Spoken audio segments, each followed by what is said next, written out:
Eu quero conversar hoje com você sobre um texto em 2 aos Tessalonicenses. Você já viu aí? 2 aos Tessalonicenses. Oi, oi, oi, oi, oi, meu amigo, meu amigo, meu amigo. 2 aos Tessalonicenses, capítulo 2, do verso 7 ao verso 17. Você entendeu? Eu espero que todos nós tenhamos entendido. 2 aos Tessalonicenses 2, de 7 a 17. Olha só, nós estamos falando de uma das primeiras cartas, a primeira carta, o primeiro texto cristão que rodou devagar entre as igrejas, mas rodou, foi a primeira carta que Paulo escreveu aos Tessalonicenses. Paulo tinha tido uma experiência muito boa, uma das melhores experiências dele foi entre os Tessalonicenses.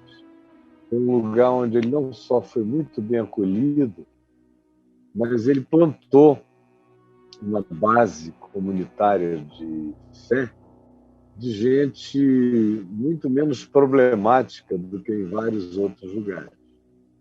E, além de tudo, era um pessoal generoso, pessoal gente boa, um pessoal que ouvia, entendia, acolhia e participava.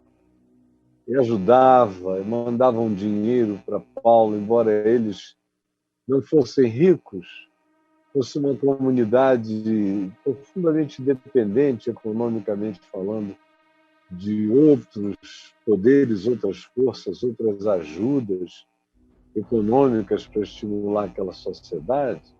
No entanto, eles tinham grande generosidade e recolhiam recursos e enviavam para Paulo, de modo que essa comunidade simples dessa região toda da Macedônia foi um pessoal de uma utilidade imensa, proporcionalmente incomparável na vida e no ministério de Paulo, ajudando a não ter que trabalhar em todos os lugares que chegasse, fazendo tendas, que era o seu ofício, dividindo o seu tempo com a pregação.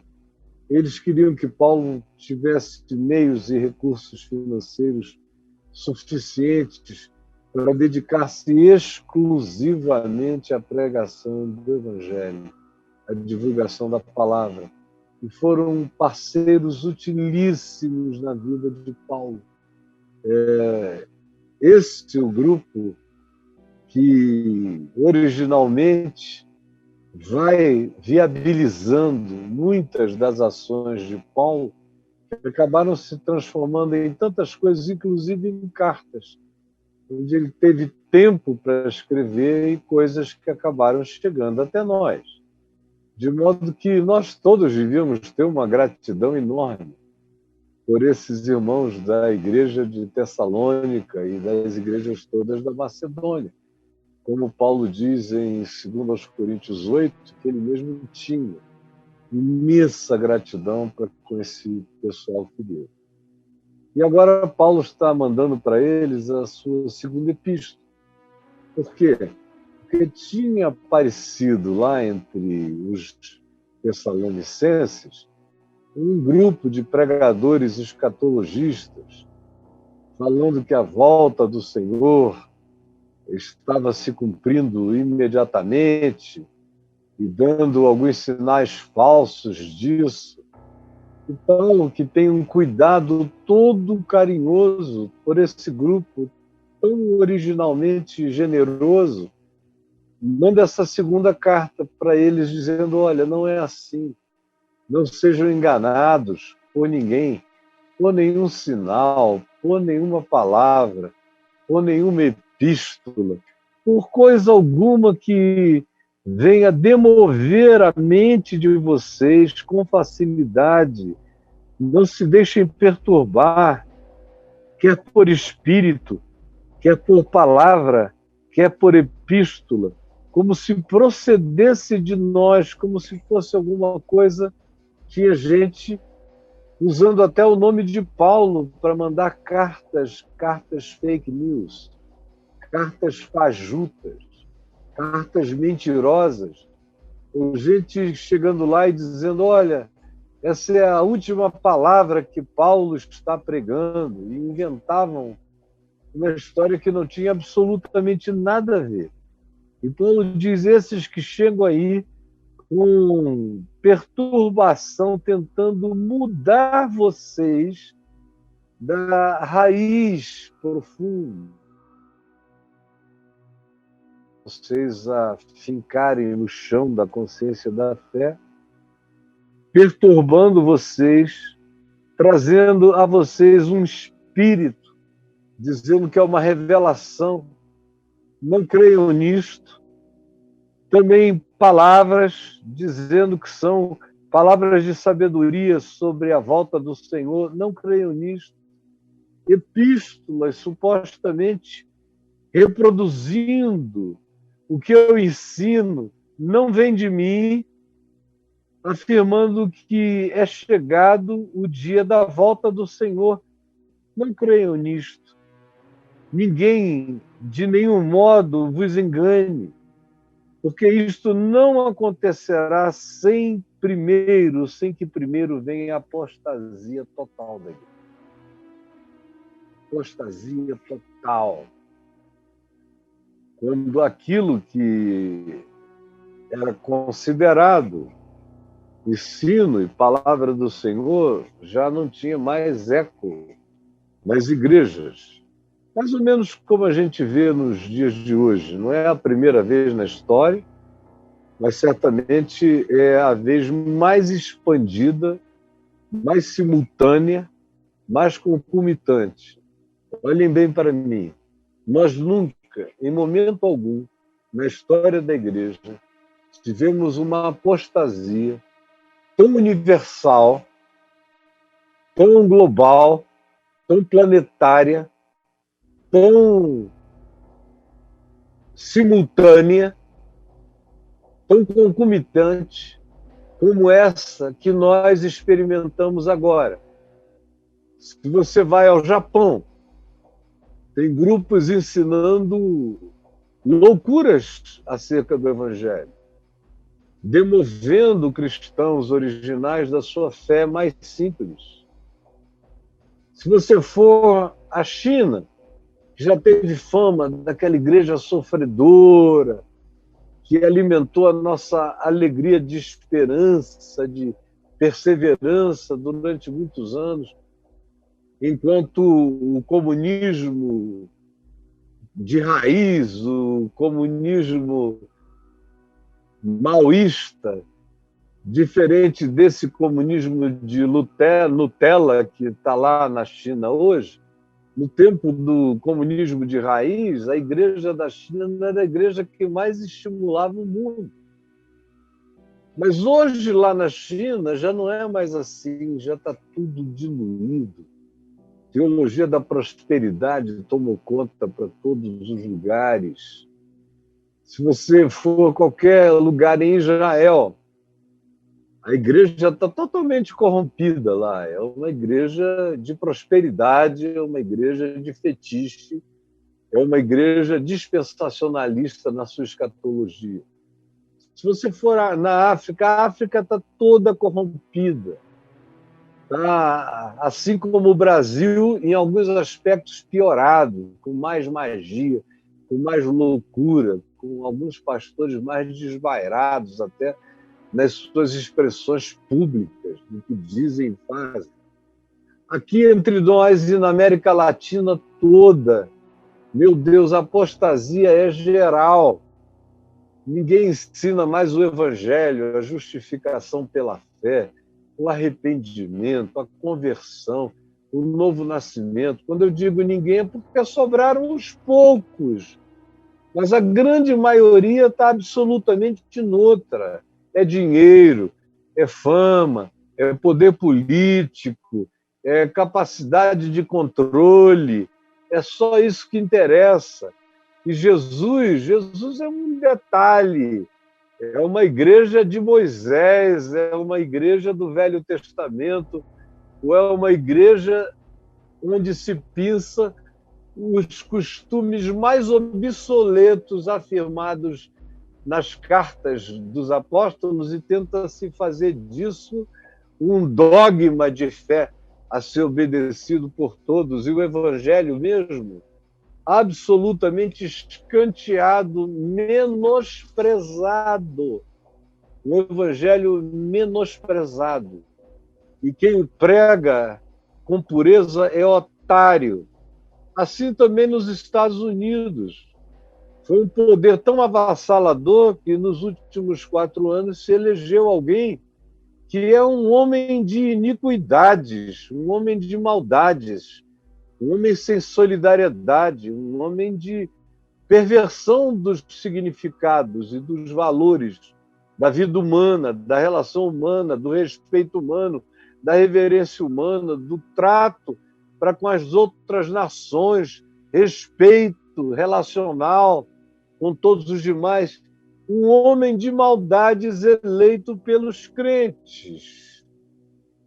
E aqui, algo completamente semelhante, é uma loucura desvairada, bancada pela apostasia da igreja, uma igreja que perdeu sua santidade, perdeu seu compromisso com Jesus, com o Evangelho, com a conversão, uma igreja que não crê mais em conversão, que diz que bandido bom é bandido morto, porque não crê mais que bandido bom é bandido convertido, que nasceu de novo, como antigamente se cria, agora não mais.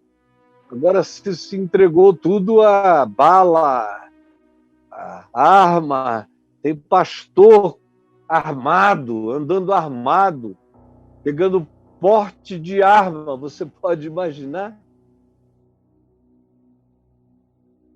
Está todo enlameado, é uma mentira na boca da maioria. Se você for a qualquer lugar, a Austrália está cheia da mesma coisa também. E se você vai na Europa, você não vê assim catedrais tomadas por isso, mas você vê as catedrais morrendo e você vê a explosão disso em salões, em teatros alugados, mas é isso que cresce, é isso que se espalha. É o mesmo espírito. É gente que só pensa em dinheiro e em controle, em domínio e em fama. É uma apostasia como nunca se viu antes na história da igreja, você tem uma ideia. No passado, geralmente, os crentes olhavam para o Vaticano e para os papas, porque eram dos papas que vinham as apostasias. Antes do Papa João XXIII, por exemplo, foi o Papa que fez um corte, estabeleceu de novo princípios do Evangelho. Mas antes disso, de Lutero para cá, eram os papados que carregavam a imagem da apostasia. Hoje, a melhor referência que você tem de crente universal no planeta é nosso irmão Francisco. É o Bergoglio da Argentina. É a melhor referência de um cristão equilibrado. É a melhor liderança de mansidão e de anúncio simples e humano do Evangelho na Terra, é o Francisco, o Papa, que a gente prefere até chamar de Francisco, ao invés de chamar de Papa. É a melhor referência, porque no mais, me diga qual é a outra grande referência cristã, mundial, planetária, de equilíbrio, de humanidade, de bom senso, de bondade, de mansidão, de longanimidade, de tolerância, de fidelidade, de justiça, de compaixão, de misericórdia. Me diga quem, aonde, em que lugar, onde está essa pessoa, Onde está esse cristão? Não há mais cristãos. Só há igreja fazendo apostasias generalizadas para todos os lados. Todos os lados. A última grande referência cristã planetária morreu sem São Francisco. Era o Billy Graham, que já vinha fora de ação há uns 15 anos pela velhice e pelo Parkinson. Então, a maioria dos que se converteram de 20, 30 anos para cá nem sabem quem ele foi. Porque não tem mais. Antigamente você tinha, eu ainda cresci numa geração de nomes que estavam aí presentes, além do Billy. Você tinha o John Stott, você tinha tido o C.S. Lewis, você tinha tido gente limpa, idônea, alguns mártires em Uganda, na África, gente segurando a bandeira sozinho, os da igreja sofredora na China. Tudo isso acabou. A única igreja que ainda cresce sem heresias é a igreja do Irã, porque ninguém sabe onde ela está. Ela não tem templo, ela não tem linguagem, ela não tem grito, ela não tem palavras nas ruas, ela não tem nada. Ela só se comunica em códigos. E aí quem entende os códigos vai sendo reunido e levado para as casas. Mas no mais, a apostasia tomou conta, como nunca antes, na história universal. Nunca se viu coisa igual. É o que Paulo diz a esses irmãos em Tessalônica, dizendo, olha, Jesus não vai voltar antes que um grande sinal se estabeleça.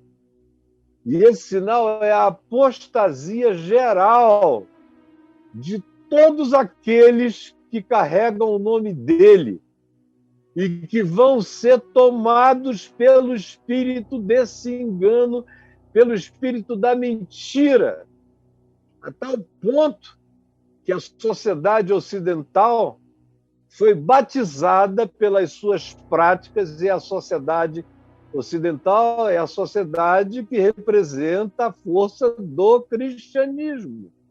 Foi batizada de sociedade pós-verdade. Deveria, de fato, ser batizada com o nome de sociedade da mentira, da operação do erro, do engano. Como ele diz, ninguém vos engane de nenhum modo, porque isto, a volta do Senhor, não acontecerá sem que primeiro venha a apostasia. A apostasia da igreja, não é do mundo. A apostasia sempre é da igreja, é o desvio. É o grande desvio, sem que primeiro venha o grande e total desvio, a apostasia. Aí, então, por causa da apostasia, vai ser revelado o homem da iniquidade. Isso é extraordinário. A verdade é encolhida e manifesta o homem da iniquidade que se levanta contra tudo que se chama Deus. Se chama Deus quando é Deus, se levanta contra o Deus verdadeiro, a palavra do Deus verdadeiro, o evangelho do Deus verdadeiro, o verdadeiro culto em espírito e em verdade, não é qualquer culto. Porque esse homem da iniquidade gosta de cultos, gosta de religião, ele não gosta do evangelho, ele não gosta do culto em espírito e em verdade. Ele gosta de se assentar no lugar de onde ele pode falar em nome de Deus e as pessoas ouvirem o eco da voz dele como um eco fundado, baseado e validado por Deus. Por isso é que ele se ostenta como se ele fosse o próprio Deus. A palavra de Deus é ouvida como saindo da boca desse homem.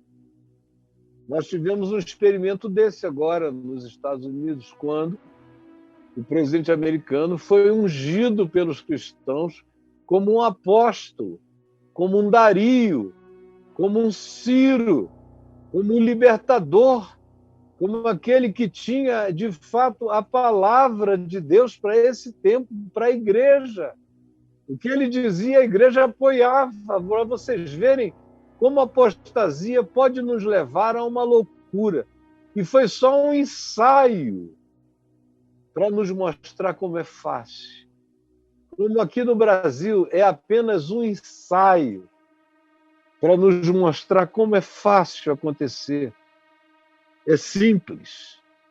E aí, eu quero chegar no verso 7, logo, onde, antes disso, Paulo diz: não vos recordais de que ainda convosco eu costumava vos dizer estas coisas, lembrar exatamente o que ele disse anteriormente, e agora sabeis o que detém a manifestação final desse homem da mentira. Vocês aí de Tessalônica já sabem que ele se manifesta tanto mais quanto espiritualmente aquilo que a gente chama de Igreja de Deus der lugar oficial a ele como representante de Cristo no mundo. Quanto mais quanto houver a fusão da igreja, que lá em Tessalônica era pequenininha, mas espiritualmente tinha um poder enorme, porque essas coisas não são avaliadas pelo poder ou pela importância política do grupo, mas sim por aquilo que o grupo, não importando o tamanho, passe a declarar, porque esse grupo, teoricamente, é um grupo que representa o corpo de Cristo. E esse corpo de Cristo nega a verdade, abraça a mentira e passa a declarar e a validar esse outro espírito. Pode ser um grupo pequeno, mas o poder espiritual dessa validação desse outro espírito é extraordinariamente forte. Tão forte que Paulo diz que, enquanto isso não acontece, esse poder maligno desse homem da iniquidade é detido. Ele aparece, mas aí a verdade se levanta e ele vai. Ele aparece, mas a verdade se levanta e ele encolhe.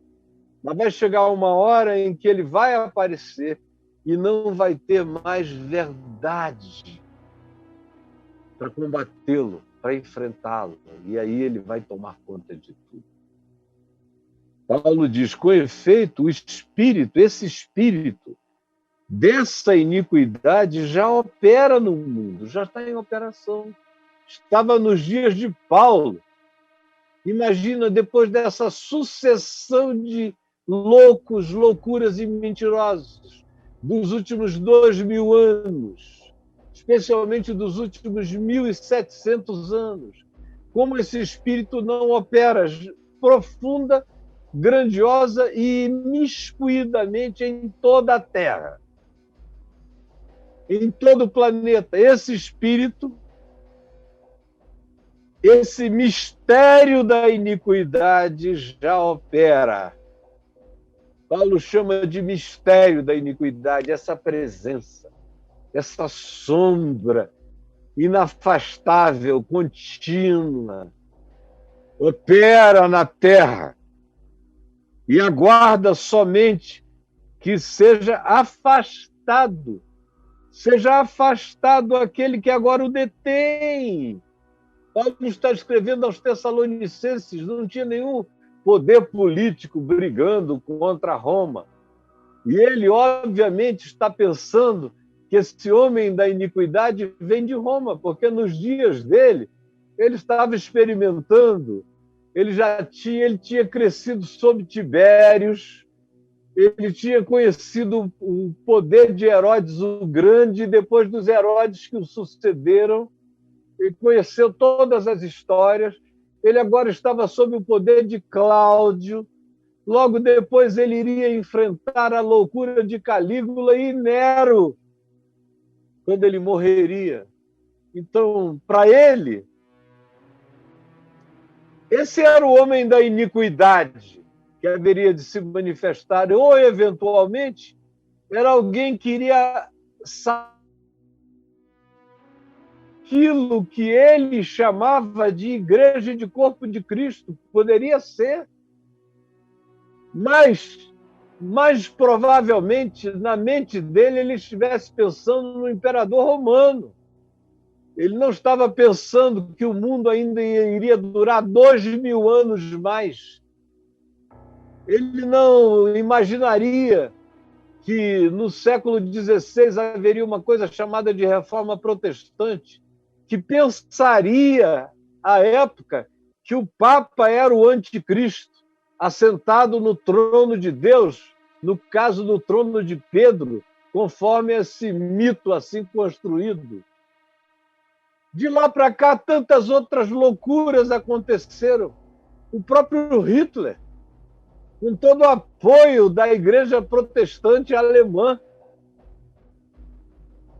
Imagina quantos homens da iniquidade já foram candidatos a essa manifestação. E os nossos contemporâneos, que estão aqui com apoio da igreja, com apoio dos pastores, com apoio dos crentes, os crentes quase todos, a maioria de vocês, muitos de vocês.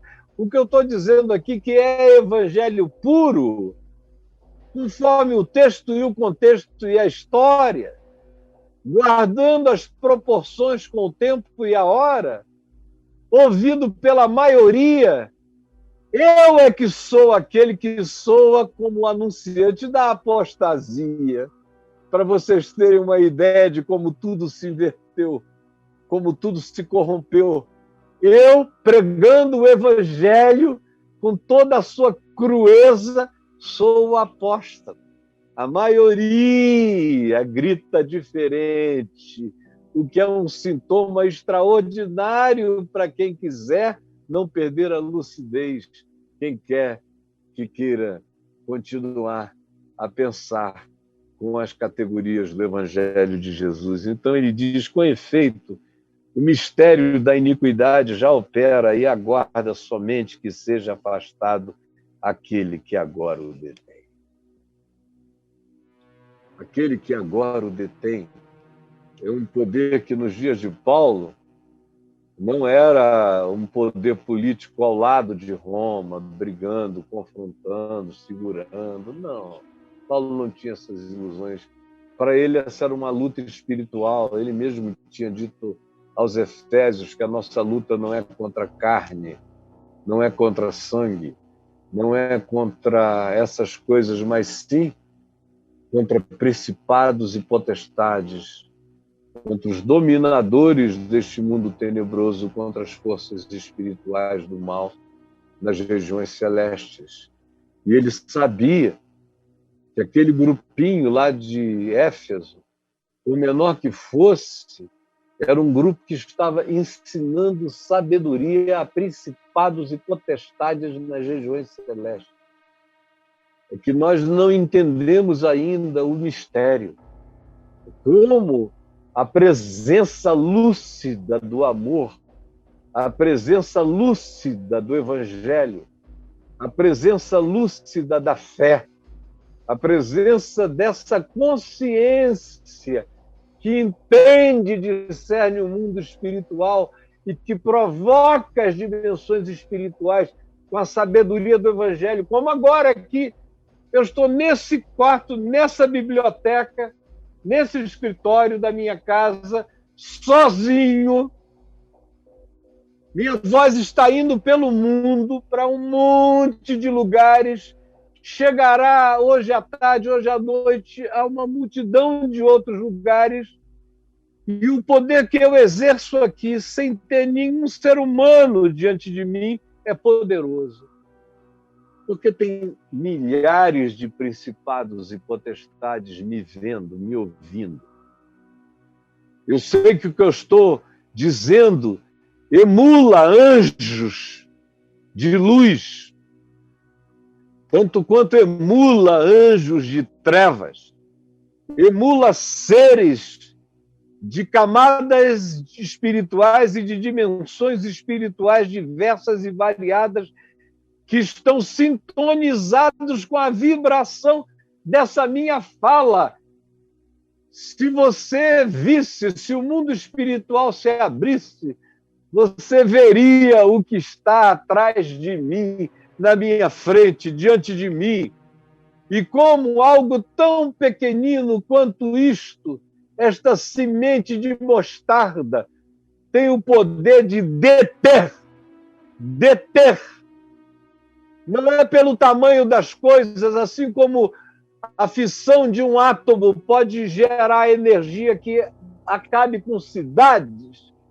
E se forem mais átomos em fissão, podem acabar com o mundo. Assim também tem um poder de natureza maior do que o atômico, eclodindo agora, vibrando nas regiões celestes em Cristo Jesus. Como Jesus disse, eu via Satanás caindo. E eram só 70 pessoas, de 2 em 2, indo pregando de casa em casa, e Satanás cai, quando essa palavra pura é pregada e é praticada.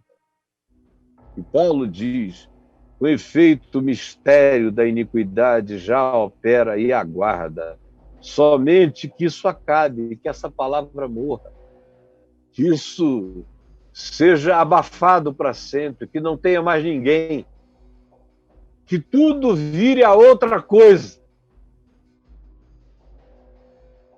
A existência espiritual termine.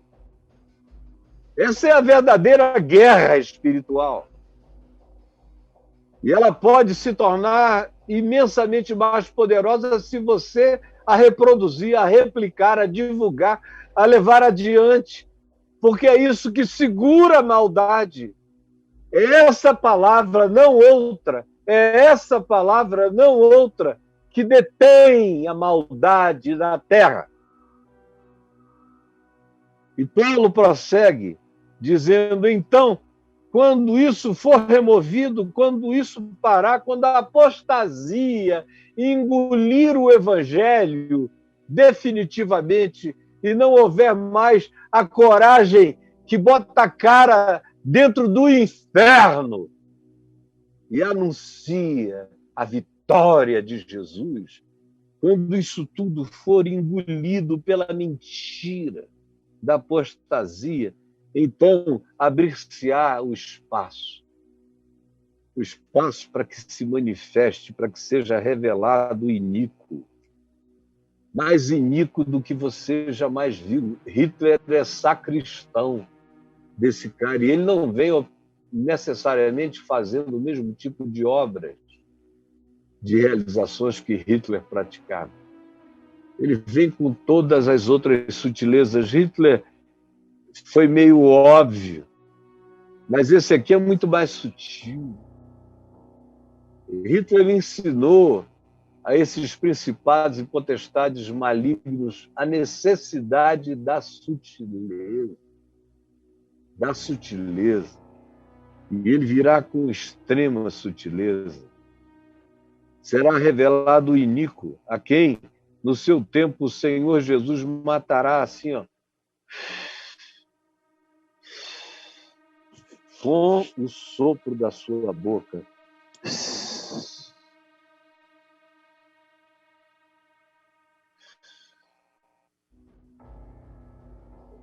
É o poder que esse cara tem. Jesus, quando chegar, vai olhar para ele, vai fazer.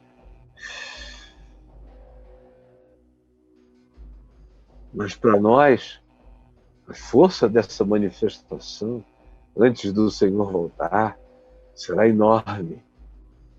Embora a gente deva saber que diante do Senhor Jesus é um sopro. E ele morre. Quando o Senhor vier e o destruir pela manifestação da sua vida. Mas fique sabendo sobre esse ser.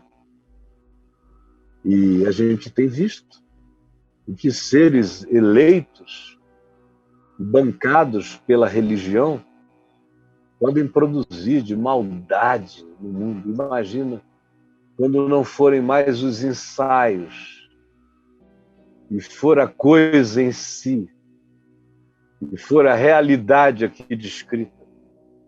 O aparecimento do iníquo, Paulo descreve e diz, é segundo a eficácia. Eu gosto dessa palavra, eficácia, que é aquilo que faz as coisas acontecerem de maneira inequívoca e plena e objetiva, real, absoluta. Esse ser vai se manifestar, Paulo diz, com a eficácia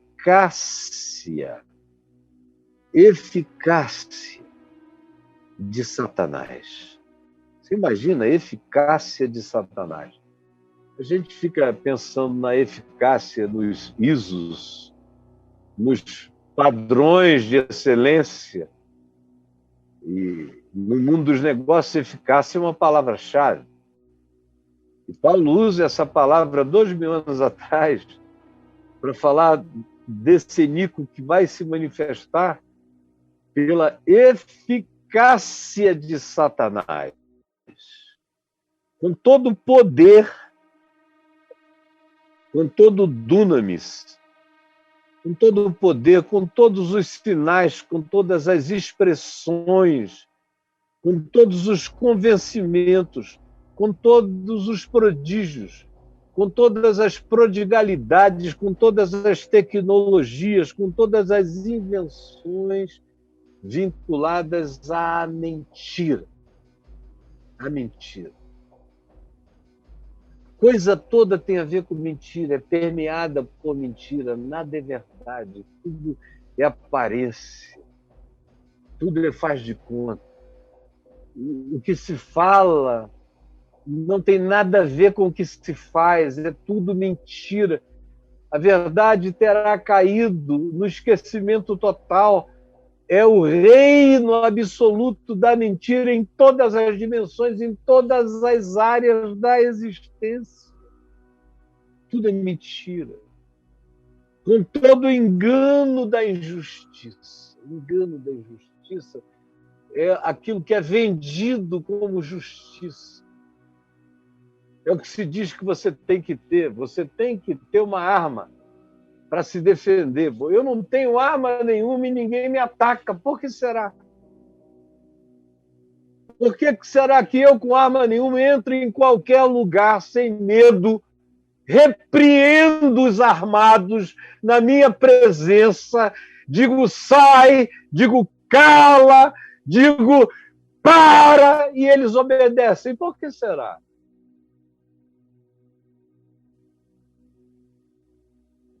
A Igreja de Deus não precisa de armas, precisa de poder do Espírito Santo, precisa de autoridade, precisa andar sem medo, precisa de coragem, precisa de coerência, precisa de honestidade, precisa de sinceridade, precisa de sabedoria.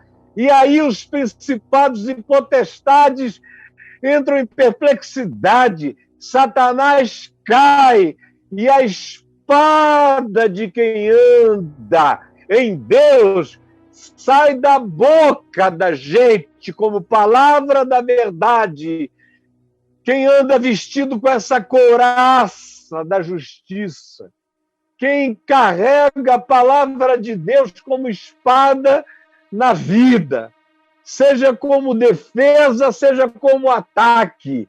Quem está cingido da verdade e carrega o escudo da fé e tem o capacete da salvação na cabeça, não precisa de mais nada, basta viver conforme o Evangelho é na sua simplicidade. Eu via Satanás caindo, eu tenho visto Satanás cair. Desde a minha juventude eu tenho visto cair, e cada dia mais essa coragem da minha força e da minha resiliência no Espírito Santo só aumenta. Só cresce. E não é papo furado. É vida. Faz 50 anos atravessando o Hades, sem medo, no Evangelho. E o farei até o último dia da minha vida, porque eu sei que o poder está aqui, ó.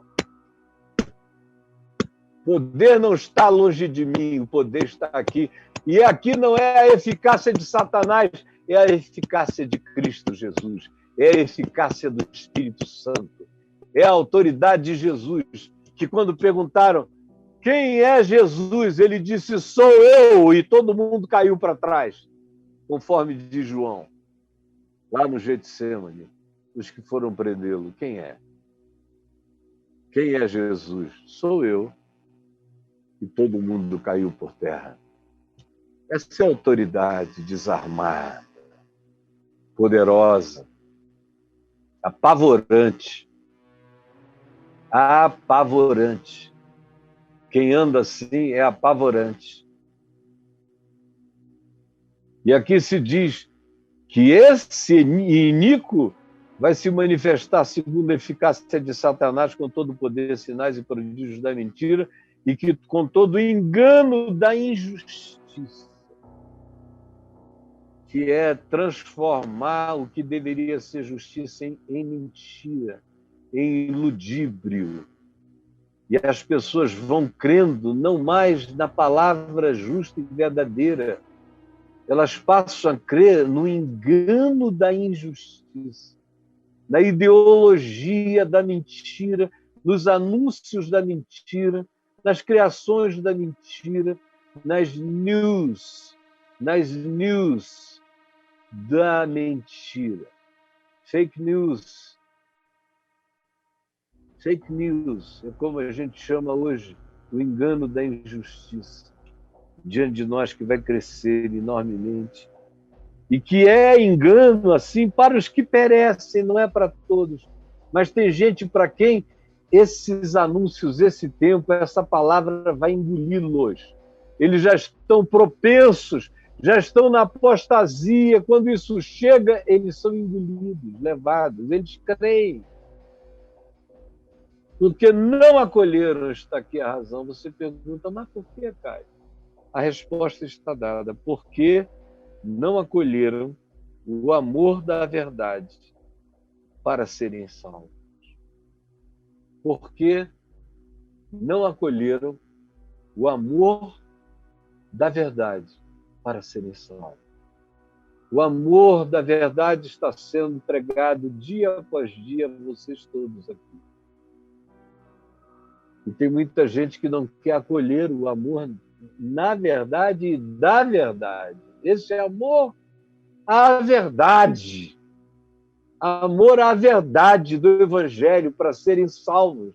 Porque não querem, eles abrem um espaço para mentira. É simples assim. O Evangelho te é anunciado. Você fecha e bloqueia o coração, você abre espaço na mesma medida e na mesma proporção, no mínimo, para que a mentira ocupe lugar na sua mente, no seu coração, nas suas emoções. É o que o Evangelho ensina. Por quê? Porque não acolheram. É para acolher. É para acolher a verdade. Não acolheram. Antes, preferiram o engano, a injustiça.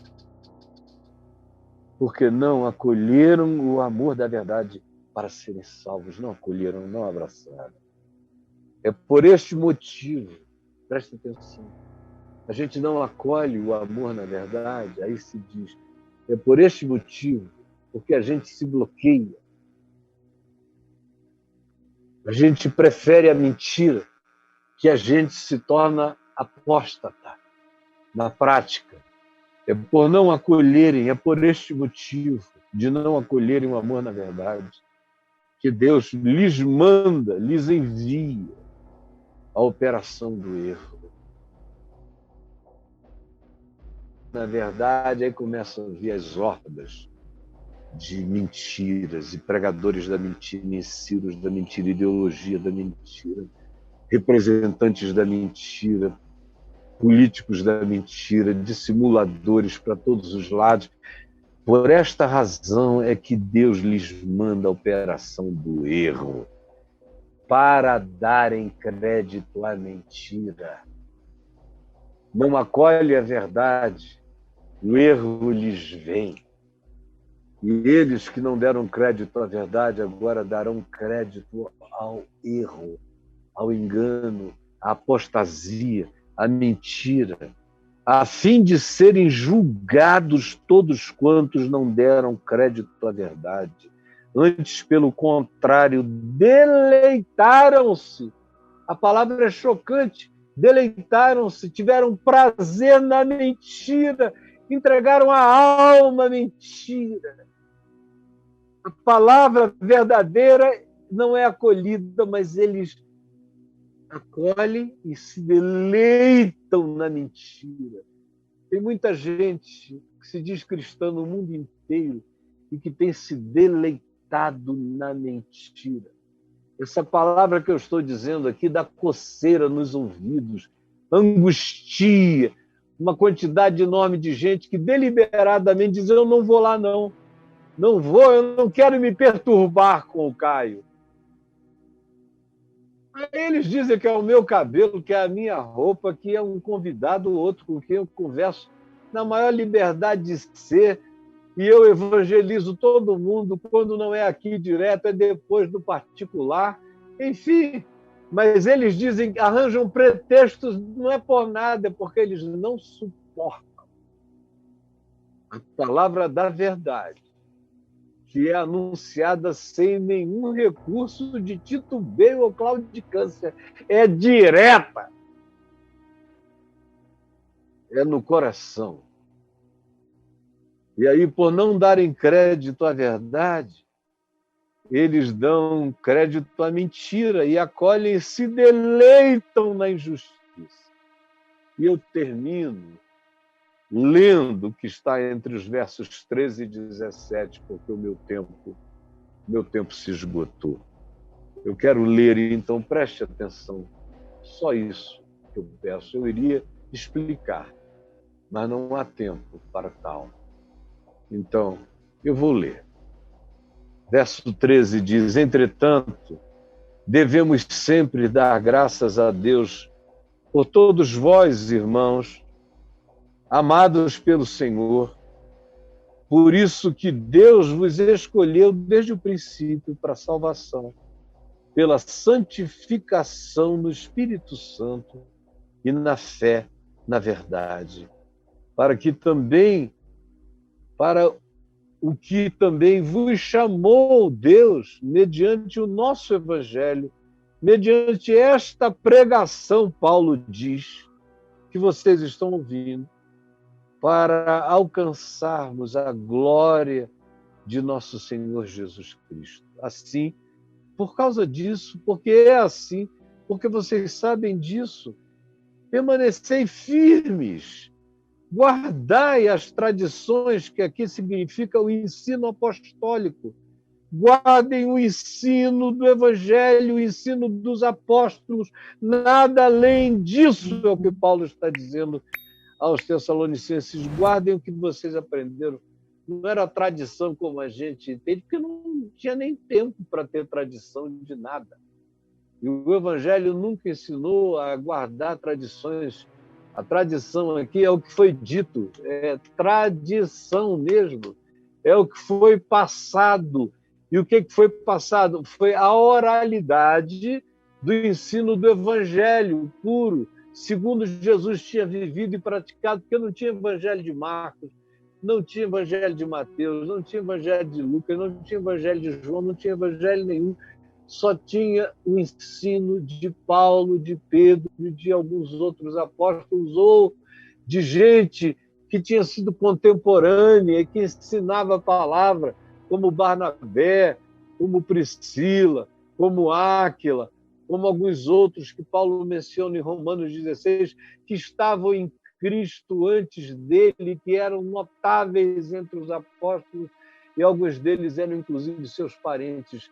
Essa é a tradição.